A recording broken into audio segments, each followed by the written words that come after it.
Yes, because I'm very upset. No, because I see people having a hard time. And and they don't deserve it. Mabuti mga kung masamang tao yan. Dapat parusahan. Hindi naman eh. Walang ginawa yan kundi magtrabaho. Naging emosyonal si Pangulong Ferdinand Marcos Jr. nang pag-usapan sa kanyang bagong podcast ang issue sa flood control projects. Ayon sa Pangulo, hindi dapat napaparusahan ng isang ordinaryong tao dahil sa korupsyon o dahil sa problema sa sistema. Muling ipinahayag ni Pangulong Marcos Jr. ang kanyang galit sa issue at kinwestiyon kung bakit kinakailangang maghirap ang inosenteng tao samantalang ang iba naman ay yumayaman sa maling paraan. No, I'm not disheartened. I'm not disappointed. I get very, very angry. How can you do this to people that have worked every day of their lives? Walang ginawa ito kundi magtrabaho.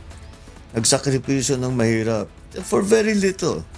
Just to be able to send money home, just to be able to feed their family, send their children to school. That's all they want in life.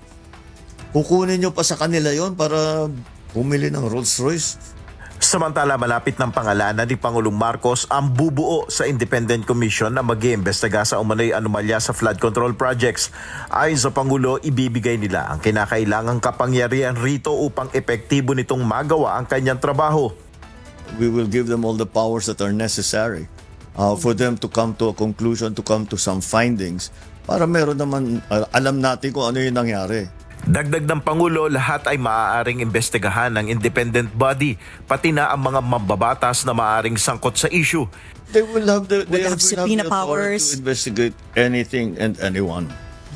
Otherwise, then what they will have, they sasabihin, may sacred cow na naman o may pinoproteksyonan dahil kasama sa politika, whatever.